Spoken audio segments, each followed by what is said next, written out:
Hey everyone, and welcome to this guide for Skid Row, the first level of After the Fall. In this video, I want to show you some of the best strategies that my team has used for beating this map.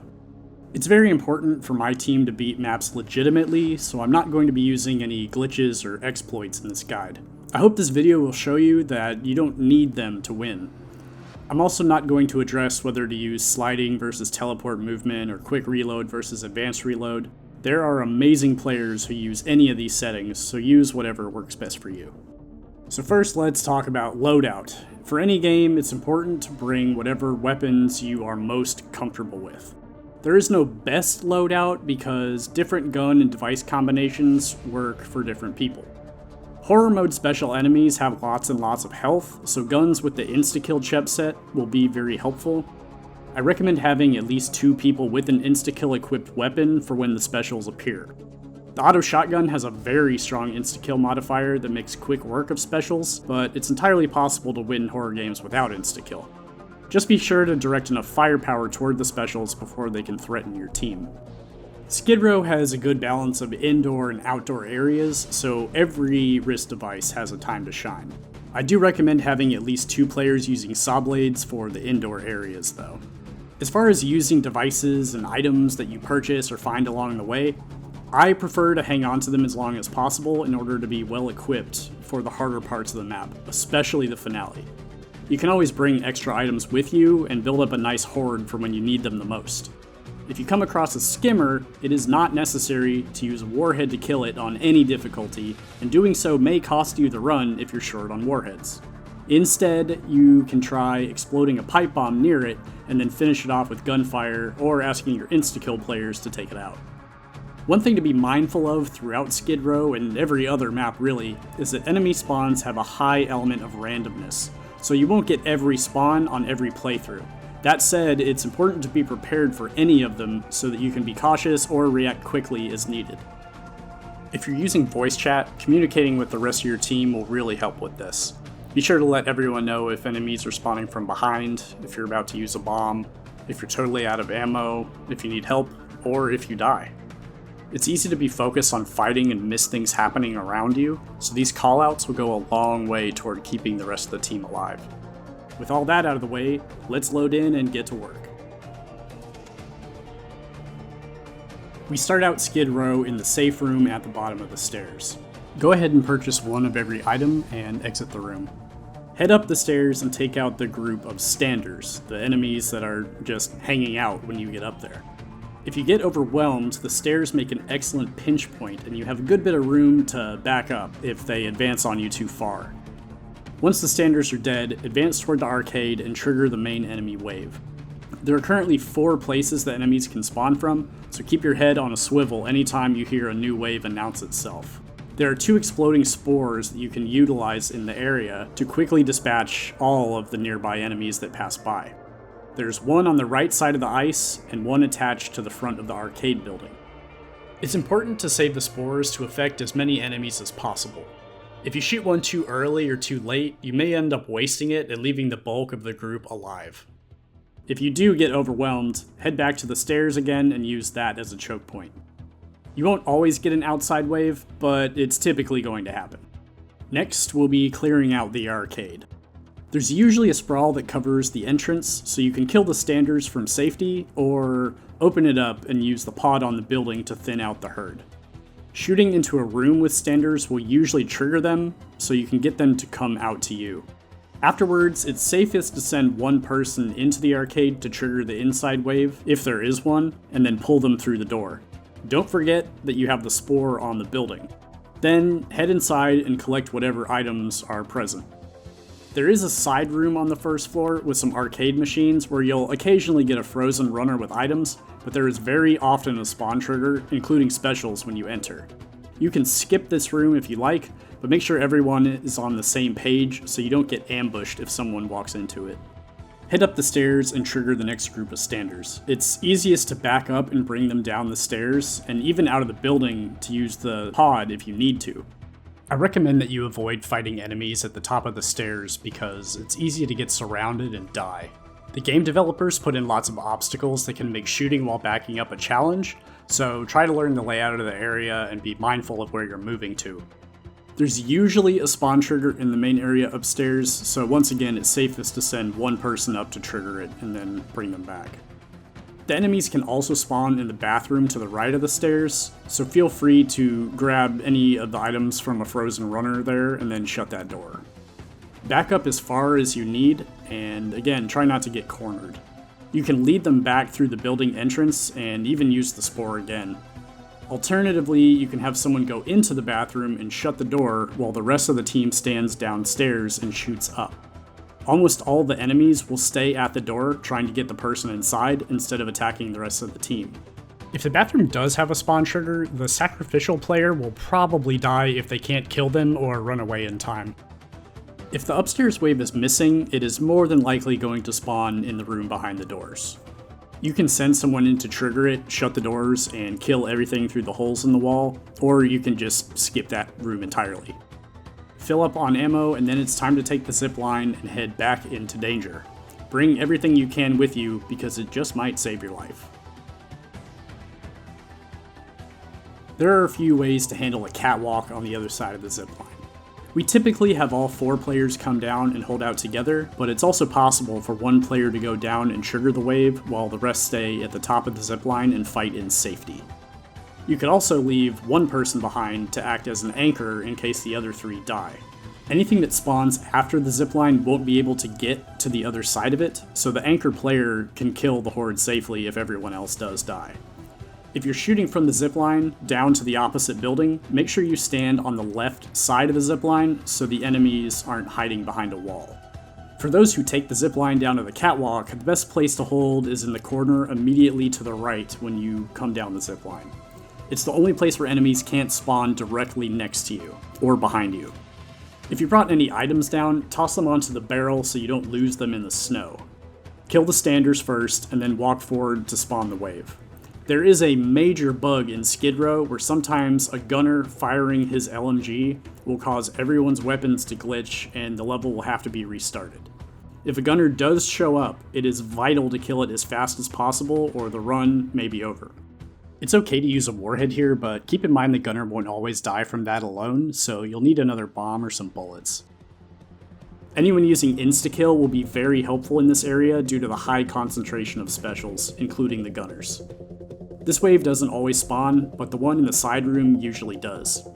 Grab the items and ammo from the office, and make your way to the roof. Now we're headed back outside. There's a bunch of standards on the roof that may already be triggered by the time you go up, so watch out for that. Use the stairs as a choke point and back up as far into the catwalk area as you need. There's usually a spawn triggered on the rooftop, so those can be killed in the same way. You can also preemptively trigger the standards from the lower area before you go down there. Jump off the roof to the next ones below and be prepared to fight once more. There isn't always a wave here, but if they do spawn, you can get quickly surrounded, so stay aware of what's happening all around you. If you get overwhelmed, you may be able to run them in circles around the big units in the center. It's good to save the barrels in case you end up in a fatal situation and need to clear the area quickly. Once this roof is clear, head up the stairs to the next one.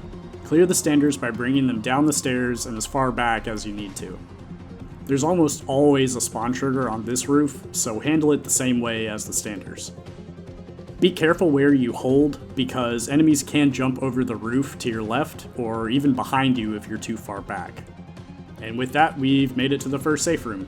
Buy your items and get ready to head into the apartments. This area is one of the most close quarter zones in ATF, with lots of back spawns and enemies dropping on top of you. If you're prepared for all of these spots, it's very simple to get through it. There's lots of spores on the floor, walls, and ceiling in the apartments, so take advantage of those whenever you can. If you're using saw blades, you can bounce them off the walls and take out lots of enemies at once. The first danger to avoid is a possible spawn from the hole immediately outside the safe room in the ceiling. These pop out when you walk down the hallway to the left, so have one person run down and trigger them and everyone else hold out in the safe room. Next, clear out the standing group down the hallway to the right. but keep in mind there may be enemies hidden around the corner at the end on the far side of the hall, so wait and make sure everything is totally dead before you proceed. You can close the door on the left before you fight these so that you don't risk getting overwhelmed. The enemies can't get out with the door cracked, but a stray bullet can shoot it open and release the crowd. Keep in mind that you can shoot saw blades through closed doors for the rest of this area. There are two main ways to go about clearing the apartment building. The first way is to clear room by room as you encounter them and make your way to the end. The other way is to clear all of the hallways and then revisit the rooms once all the hall spawns have been taken care of. The benefit of the second way is that it lets you traverse the halls and handle the rooms without the possibility of triggering a separate wave at the same time. If you opt for this method, make sure you walk down every hallway in the building before starting on the rooms. Close the doors as you go so you don't accidentally trigger the ones inside. Enemies can spawn behind you pretty much at any point in the hallway, so it's safest to send one person down to trigger while the rest wait a good distance back. If you use a warhead or saw blade in the hall, you might inadvertently trigger the standers from downstairs, so watch out for that. The apartments themselves are pretty straightforward. Kill the standers inside and fight any waves that spawn when you walk in. It's best to have 3 players wait outside the door and 1 person to walk in to trigger the enemies because they can drop right on top of you or behind you, blocking the door and trapping you inside. It's possible for specials to spawn inside the room or down the hallway behind you, so make sure someone is always watching the back. When you finish with an apartment, shut the door before you leave. This will block specials that spawn inside the rooms from getting to you. As you trigger the downstairs standers and any other waves on that floor, it's very simple to back up the stairs and use the spore in the floor to take out many of them at once. You can also keep backing down the hallway and use the spores by the safe room if you need to. Both ends of the hallway downstairs can trigger waves and specials, so head down those with caution and hit the pods if they do come. Hit up the keycard room and bring all your items to safe room number 2. The parking lot is one of the hardest parts of Skid Row. There are 3 rounds with tons of enemies and it takes a lot of coordination to survive. Luckily, we have some really great strategies that make it pretty straightforward. The decision we need to make is how to split up the team. We need at least one person to go down and turn the crank to activate the zone. So what should the rest of the team do? There are 3 options. Option 1. The rest of the team stays by the safe room and leaves the sacrifice to fend for themselves. This can work really well as the bridge in front of the safe room is a great choke point where devices and bombs will affect tons of enemies at a time. If the 4th player is able to run and kite well, they can provide a good distraction while the rest of the team picks off the enemies from relative safety. The sacrificial player can also use the car as a choke point while the other 3 try to keep them alive.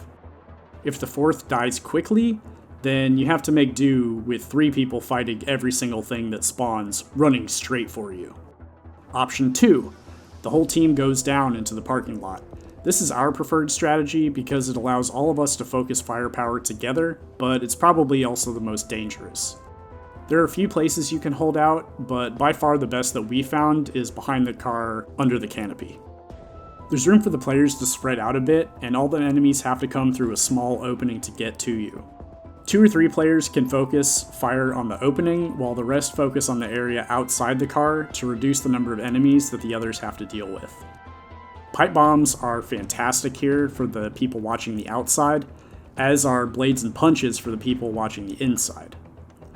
Make sure you stand all the way back and don't peek out from the car. It's easy to get stuck and die. Try to keep your items organized into groups so that you can grab what you need without fumbling through the pile. You can hit the ammo box from here pretty easily. The only real problem here is if an eater walks by before you have time to kill it. It can blind everyone behind the car and kill anyone who isn't at full health to start with. This is really easy to overcome. Everyone should have a green juice booster in their wrist and prepare to use it when the eater pops. This clears the eater blindness immediately and recovers the health that you lost. Option 3 is a split between the first 2 options.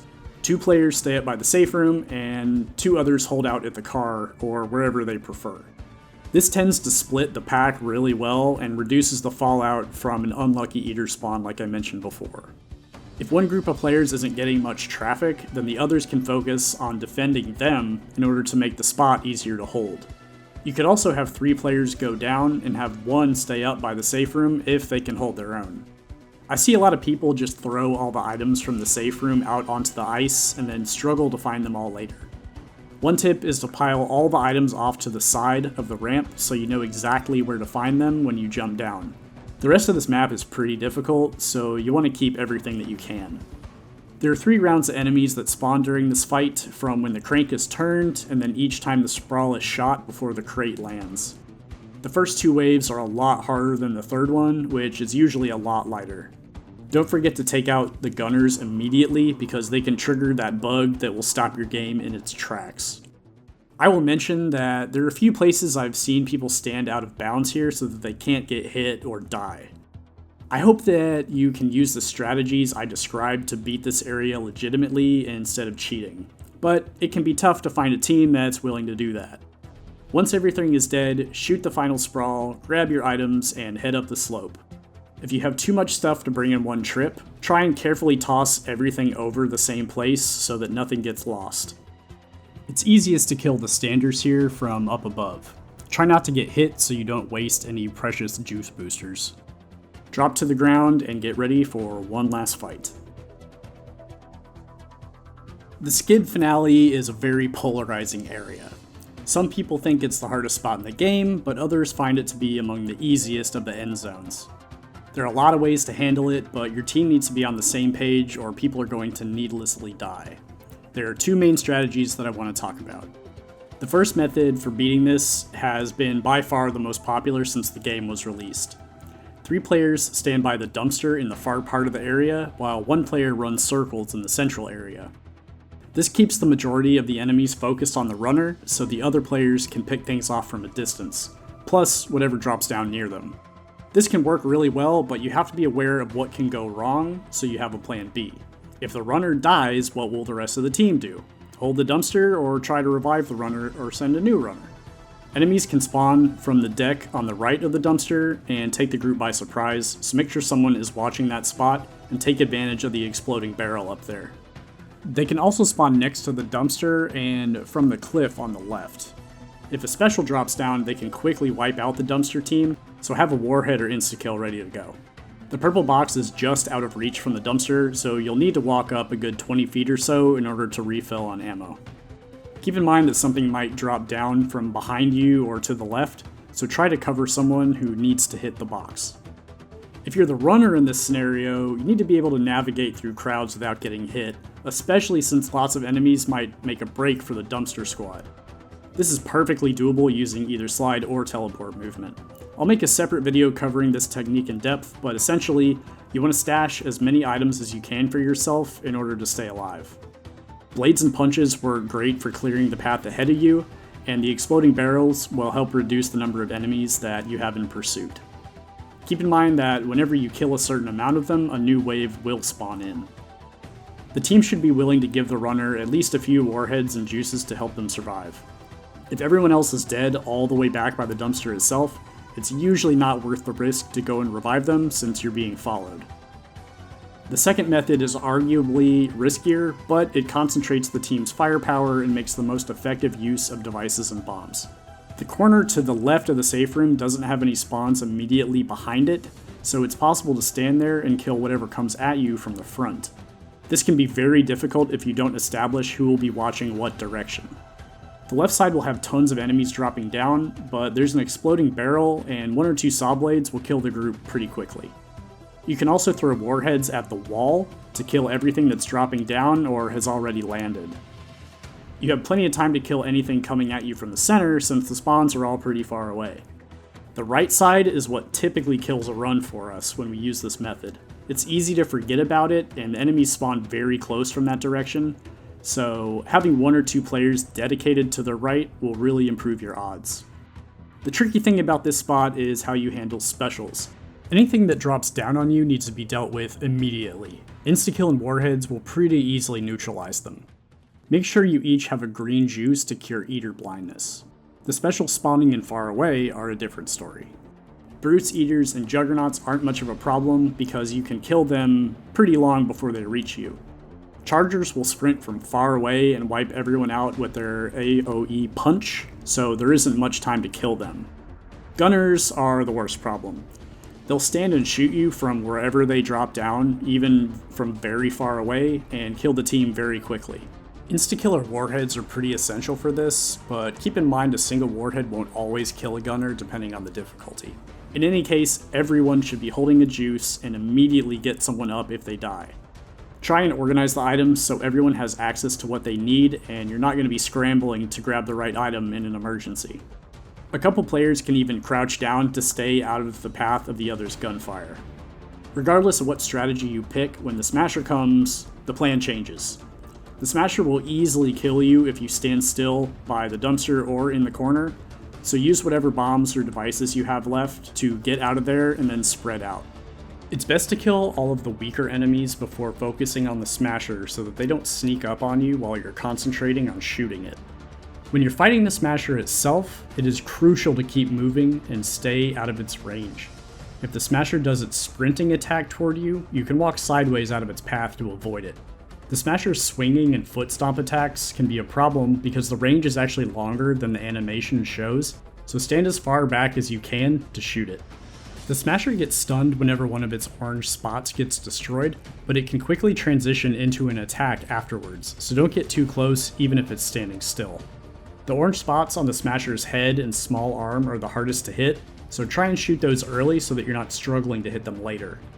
Once the Smasher dies and you clean up any random enemies that are trickling in one at a time, you have successfully cleared out Skid Row.